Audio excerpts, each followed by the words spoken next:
नमस्कार, मैं मनीष कुमार सूर्यवंशी और आप देख रहे हैं वीडियो टाइम्स। इस समय मुश्ताबाद विधानसभा में मौजूद हूं।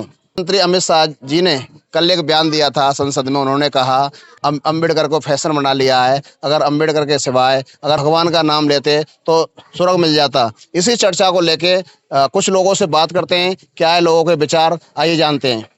अम्बेडकर अम्बेडकर अम्बेडकर अम्बेडकर बोले जा रहे हैं, उनका नाम ले जा रहे हैं। वो तो उनकी पैदाशी सोच है, वो गलत थोड़ा कह रहे हैं, अपने हिसाब सोच कह रहे हैं। जो उनकी सोच है वो सही बोल रहे हैं। अम्बेडकर को तो मानते ही नहीं है लोग।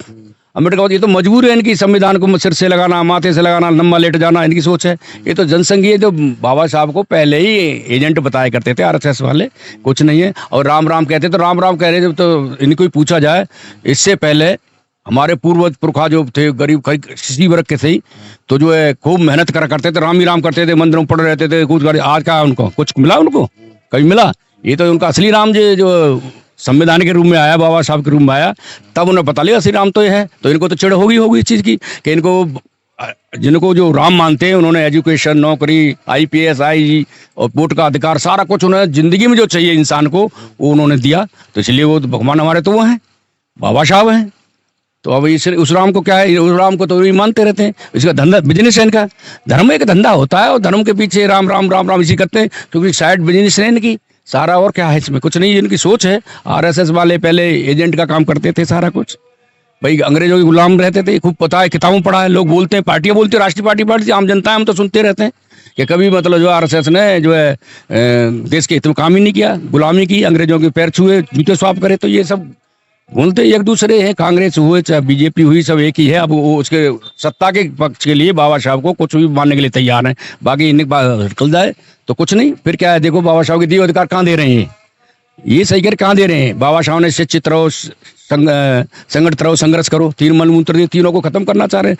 बहुजनों के संगठनों को तोड़ रहे हैं, शिक्षा का निजीकरण कर रहे हैं, संगठनों की बोली लगा रहे हैं। और मैं तो उन लोगों से भी कहूँगा जो अमित शाह के जो साथी हैं, जो HC/ST बाबा साहब की वजह से MP MLA बने हुए हैं, उस पर मुँह खोलें, बोलें। ये अम्बेडकर ऐसे बोल रहे, वो उल्लू बने बैठे रहते थे किसी पार्टी में हो, कि वो कुछ बोलते नहीं है, मत देखते रहते हैं। क्यों? कि उनकी सीट चली जाएगी। चाहे बहन बेटियों का मतलब बलात्कार हो, चाहे कुछ भी हो, लेकिन चुपचाप मुंह करके देखते रहेंगे, आगे बोलेंगे नहीं। और बाबा साहब की वजह से ही बनते हैं। ऐसे लोगों को तो जूते मारने चाहिए। मैं कहता हूँ जो बाबा साहब की बुराई सुनता हो, जूते मारना चाहिए खींच के, जब भी वोट की मांगने आए कि तुझे चुना था हमने अपनी रक्षा के लिए, सुरक्षा के लिए, बहन बेटी की सुरक्षा के लिए, तू बंदर बन के बन जा। आते मेरे सामने आएगा ऐसा कोई SC/ST का, मैं जूते मारूंगा इन्हें, मैं पक्का। मुन्ना मुझे जेल से डरता। भाजपा कहती है कि हमने 5 तीर्थ स्थल भी बनवाए हैं बाबा साहब के नाम पर। हाँ तो बनवाए, ठीक किया, बनवाए तो क्या हुआ? एहसान कर दिया। बाबा साहब के संविधान के, बाबा साहब की वोटों की वजह से तुम सत्ता में नहीं हो, एहसान किया है तुमने। और नहीं बनवाया है तो पहले ही बने हुए थे, तुमने सुधार कर दिया, ठीक है, अच्छी बात है। सत्ता ये इसके धन्यवाद के पात्र है, वो बनवाए तो इसमें कौन कोई सच्चाई जो करेंगे उसके लिए धन्यवाद देना चाहिए। हम धन्यवाद देते बनवाए तो। ये थोड़ी अगर नहीं काम किया तो वोट मिली है, सत्ता में हो आप, सांसद हैं आपके, इसलिए तो बाबा साहब के नाम पे। तो ना तुम बाबा साहब को अब जो अम्बेडकर अम्बेडकर अम्बेडकर कर रहे हैं ना, अब 240 रहेंगे, जो अब पता लगती जा रही है ना धीरे धीरे क्या है, अब पता लग जाएगी कितना अम्बेडकर अम्बेडकर, राम राम राम, कितना राम। इनको राम के दरबार में पहुंचाना पड़ेगा। आम जनता का सोच यही है। जो कल संसद में अमित शाह जी ने कहा कि जितना नाम आप अम्बेडकर का लेते हैं, अगर इतना नाम भगवान का लेते तो आप लोग स्वर्ग में पहुंच जाते। तो ये इतनी घटिया सोच अमित शाह जी की है, जिसके प्रति सोच कर भी इतनी मतलब इतना घृणा उनके अंदर बाबा साहब के लिए, जबकि जो राजनीति कर रहे हैं, जो आज वो एक गृह मंत्री के पद पे बैठे हैं, वो बाबा साहब की देन है। अगर बाबा साहब ना होते तो कोई भी व्यक्ति पूरी हमारे इंडिया में क्या बाहर भी जो देश का संविधान होता है उसी के बदौलत वो किसी भी पद पे या किसी भी कोई भी अधिकारी बनता है तो वो बाबा साहब के संविधान के तहत बनता है। और जब कोई मंत्री या कोई प्रधानमंत्री या कोई पार्षद या विधायक जब भी बनता है तो वो संविधान की कसम लेता है और कहता है कि मैं जो भी काम करूंगा संविधान के तहत करूंगा। लेकिन अमित शाह जी ने इतना बड़ी एक अपने मुंह से वाणी निकाली, जो एक दलित समाज से आते हैं बाबा साहब, और बहुत सारा बहुजन समाज इस बात से नाराज है। सभी की यही अपील है कि अमित शाह जी ने बहुत गलत करा है और उसके तहत उनको अपना जो गृह मंत्री पद है उससे इस्तीफा दे देना चाहिए। तभी एक बाबा साहब को सच्ची श्रद्धांजलि होगी उनकी तरफ से। ये नहीं है कि शाम को आके उन्होंने दोबारा बाइट दी कि ये बाबा साहब, मतलब फिर भी वो सही गलती करी है और मेरी इस गलती के लिए पूरे देश की माफी चाहता हूँ। माननीय प्रधानमंत्री जी ने जो बोला कि मैं जो भी कुछ हूँ आज प्रधानमंत्री भी हूँ तो वो बाबा साहब की वजह से हूँ। अगर उनके अंदर ऐसी सोच होती तो उनके नीचे जो गृह मंत्री है वो इतनी गंदी सोच और उनकी इतनी गंदी सोच और वो ऐसे शब्द वो भी संसद में जहाँ से पूरा देश चलता है वो पूरे देश को चला रहे हैं। गृह मंत्री पद कोई छोटा पद नहीं है। प्रधानमंत्री गृह मंत्री और जो भी है उनके बाद ये रक्षा मंत्री हैं हमारे राजनाथ सिंह। लेकिन उन्होंने उनके जो साथी हैं उन्होंने कभी उनसे ये नहीं उन्होंने उनका विरोध नहीं करा कि संसद में आप क्या बोल रहे हो। अगर वो सब वहाँ पे उनका तभी विरोध करते अमित शाह जी आपने ये बाबा साहब के लिए बहुत गलत बोला। क्यों नहीं करा? क्योंकि वो उनकी पार्टी के थे बीजेपी की। अगर और पार्टी का कोई बोल देता चाहे वो बसपा का था या कांग्रेस का या सपा का या कोई भी था A to Z तो उसकी वो खाल उधेड़ देते, उसके घर ED CD सब पहुंचा देते कि इन्होंने ऐसा बोला क्यों और बना देते, राय का पहाड़ बना देते। तो ये उनकी एक बहुत घटिया सोच है। आने वाला जो चुनाव है उसमें उनको पता चलेगा कैसे क्या होता है। पूर्व प्रधान मैं यही कहूंगी कि जो उस टाइम में इंदिरा गांधी जी प्रथम प्रधानमंत्री बनी थी और आज भी कोई भी प्रधानमंत्री बन जाए लेडीज या कोई पार्षद बन जाए या कोई राष्ट्रपति बन जाए, हमारे देश की इस टाइम राष्ट्रपति द्रौपदी मुर्मू जी हैं तो वो भी एक संविधान की देन है, बाबा साहब की देन है। अगर बाबा साहब हम औरतों के लिए उसमें हक अधिकार नहीं लिखते तो हमें कोई घर से निकलने तो देता नहीं है। तो प्रधानमंत्री या राष्ट्रपति तो तब बनाएगा। जो आज मैं आपके चैनल पे बोल रही हूँ ये भी सब बाबा साहब की देन है। अगर बाबा साहब ना होते तो महिलाएं चाहे वो SC समाज की हो, बहुजन समाज की हो या स्वर्ण समाज की हो या ब्राह्मण हो, कोई भी महिला बोल नहीं पाती समाज में निकल के या किसी भी मीडिया चैनल पे कहीं भी। सब बाबा साहब की देन है वो। मैं वीडियो देख पा रहा हूं कि अमित शाह जी ने जो बाबा साहब अम्बेडकर की जो भर्त्सना की है, जो अपमान किया है, ये हमारे पूरे अम्बेडकरवादी लोगों के लिए और यहाँ तक कि सभी मनुष्य प्राणियों के लिए जो बाबा साहब अम्बेडकर का अपमान कर रहे हैं, इसकी मैं घोर निंदा करता हूं। और मैं उम्मीद करता हूं कि इतने बड़े पद पर रहने वाले, संवैधानिक पद पर रहने वाले ऐसे व्यक्ति को हम घोर भर्त्सना करते हैं। साथ साथ ये भी कहते हैं कि इस तरह से देश के अंदर बहुत बड़ी क्रांति पैदा कर देंगे ये लोग, जिसमें आगे चल करके लोगों के दिमाग में बहुत सारी बातें आएंगी कि डॉक्टर अंबेडकर जी के जो विचारधारा पर चलने वाले लोग हैं उनके दिलों पर बहुत बड़ा ठेस पहुंची है।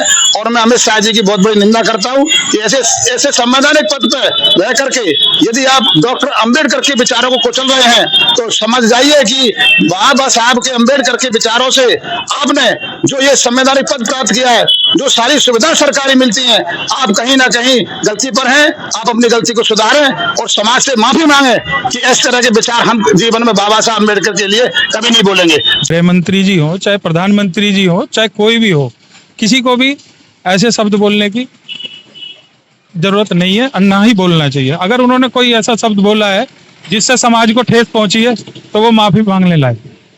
हमारे लिए तो वो फैशन ही है, हम तो अपना फैशन पूरा करेंगे। जब वो लोग पूरा अपना फैशन करते तो क्या हम नहीं कर सकते अपना फैशन? ये तो हमारा अधिकार है, मूल अधिकार दिया है हमारे बाबा साहब ने कि हम जो चाहेंगे वो करेंगे। उनको प्रधानमंत्री आज बने हैं तो वो बाबा साहब की देन है, उनको मानना चाहिए। ये इस तरह के बयानबाजी से और मन में खटास लाते हैं, ये इस तरह से अपने पक्ष में करने की सोच रहे हैं, नहीं हो पाएगा। हमारे तो बाबा साहब ही भगवान है। उन्होंने हमें शिक्षा का, संगठित रहने का जो ज्ञान दिया है बाबा साहब ने दिया है। पढ़ने का अधिकार हमें बाबा साहब ने दिए, मौलिक अधिकार बाबा साहब ने दिए। हम बाबा साहब के ऋणी हैं। हम अपने तन का एक खून, अपनी खाल भी बेच दें तो बाबा साहब का ऋण हम पे नहीं उतर पाएगा। इसके प्रधानमंत्री, मैंने जितने भी अपने जीवन में प्रधानमंत्री देखे हैं, देश का सबसे झूठा प्रधानमंत्री नरेंद्र मोदी जी हैं। वो सदन में भी झूठ बोलते हैं और बाहर भी झूठ बोलते हैं। किसी सवाल का वो सदन में जवाब नहीं देते और उनके बारे में क्या कहा जाए। कोई मतलब देश का प्रधानमंत्री पहले कुछ कहता था, कोई काम ऐसा नहीं करा, गंगा साफ नहीं हुई, स्मार्ट सिटी नहीं बनी, मतलब कोई ऐसा काम नहीं जो उन्होंने कहा और वो पूरा उन्होंने कर दिया हो। सिर्फ घोषणाएं करता हो गए। 5 तीर्थ स्थल बनवाए, जैसे मऊ है, बम्बई है, यालीपुर रोड है, इस और एक तरफ अम्बेडकर की बात करते हैं, ऐसे फैशन की बात करते हैं। अमित शाह जी क्या कहेंगे? नहीं, जो ये तीर्थ स्थल बाबा साहब के यदि बनवाने की बात करते हैं तो उन्होंने, जिसने भी ये काम किया है, ये एक अच्छा काम है। मतलब ये नहीं करते तो हमारे आंदोलन इस बारे में चल ही रहे थे और हम इस आंदोलन को और बढ़ाते रहते।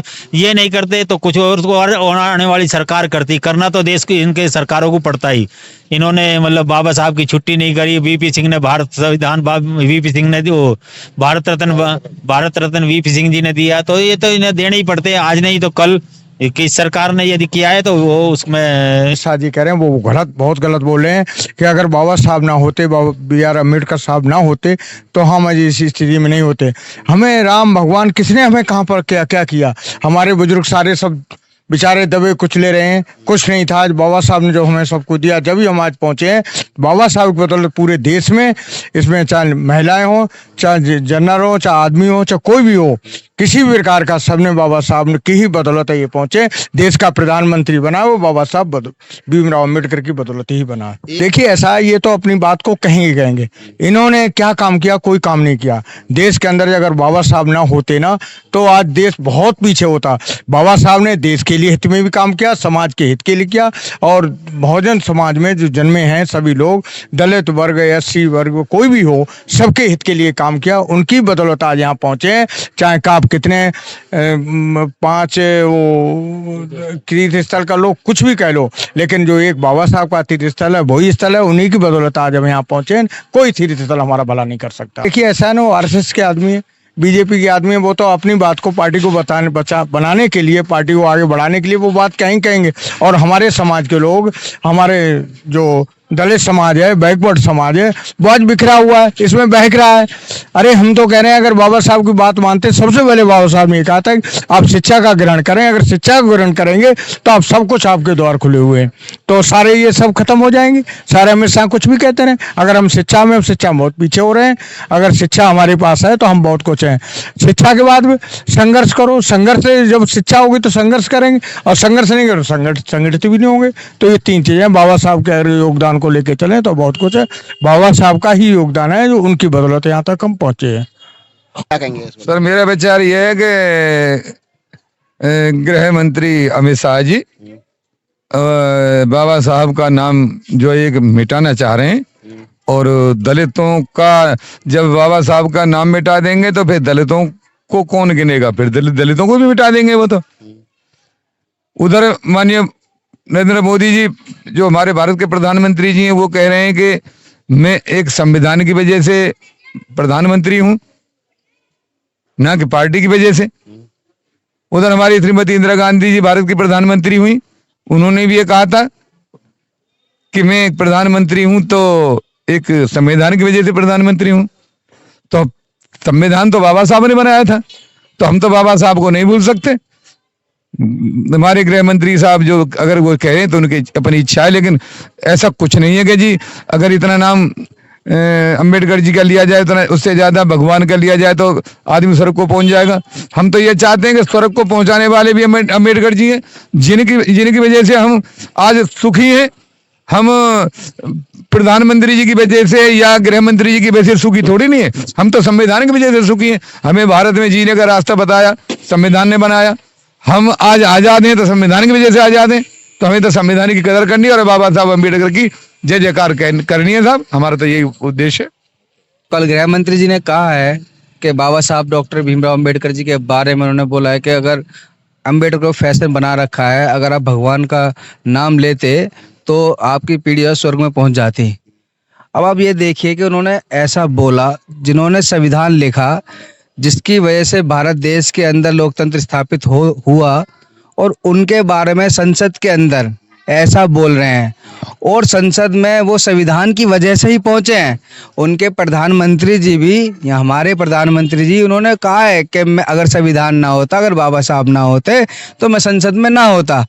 तो अब ये देखिए कि जब प्रधानमंत्री जी कह रहे हैं कि भाई संसद में जो है मैं संविधान की वजह से पहुंचा हूं, और संविधान के आर्किटेक्ट कौन है? बाबा साहब डॉक्टर भीमराव अम्बेडकर जी। जो गृह मंत्री ऐसा बोल रहे हैं, तो आप ये देखिए कि उनकी जो दो मुहैया बात है, एक तरीके से आप देखेंगे उनकी 2 विचारधारा एक साथ काम करती है। वो लोगों को अंडर एस्टिमेट करते हैं हर जगह, डोमिनेट करते हैं हर जगह। तो बाबा साहब डॉक्टर भीमराव अम्बेडकर ये नेशनल नहीं है, इंटरनेशनल हो चुके हैं। तो उनसे उनको परेशानी हो रही है आज की डेट में। वह चाहते हैं कि और किसी का नाम हो, लेकिन हकीकत में क्या है कि काम जिसने किया है, जो काम करता है, जिसने संविधान बनाया है, उनकी वजह से देश के अंदर दूसरे देश के लोग भी आज भारत का रिगार्ड करते हैं, सम्मान करते हैं। सबसे सुंदर संविधान है भारत का, सबको पता, सबसे बड़ा संविधान है भारत का, उसके बावजूद अगर ये लोग ऐसा बोल रहे हैं तो इनकी मंशा साफ तौर से गलत है और इस तरीके से उनको बयान देना नहीं चाहिए था। मैं कर रही है, बुरा कर रही है। सवाल ये है कि जो भी गवर्नमेंट आए, चाहे कांग्रेस की आए, चाहे बहुजन समाज पार्टी की आए, चाहे भाजपा की आए, चाहे कोई और भी आए, अगर वह ईमानदारी से कार्य करती है, 5 क्या 10 बनाओ, आज जिसने किया है देश के लोगों के लिए, नागरिकों के लिए जिसने किया है, उसके लिए तो भाई कम है। 5 क्या मैं करूँ, हर घर के अंदर अंबेडकर जी की तस्वीर पहुंचा दो, हर घर के अंदर अंबेडकर जी के बारे में बताना चाहिए कि भारत का संविधान बाबा साहब डॉक्टर भीमराव अंबेडकर जी ने बनाया, जिसकी वजह से हमें हक अधिकार मिले हैं। तो आप आर्टिकल 17 के बारे में सुनिए, जो अस्पृश्यता का आर्टिकल अनुच्छेद है, उसमें पहले छुआछूत होती थी, लेकिन जो है जब बाबा साहब ने आर्टिकल 17 लिखा उस दिन से ही छुआछूत खत्म है। लेकिन क्या वो खत्म है? सही मायने में खत्म छूत कहाँ खत्म है सर? बुलंदशहर में अभी परसों घटना थी, एक बग्गी को तोड़ दिया जाता है और दूल्हा को पीटा जाता है, कहाँ खत्म है सर? तो मैं यही बताना चाह रहा हूँ आपको, संविधान में तो लिख दिया है, लेकिन ये जो सरकारें बनती हैं ये इसको पूर्णतः लागू करने में आज तक असफल हैं। ये मुख्य कारण है, इस वजह से आज तक ऐसा हो रहा है।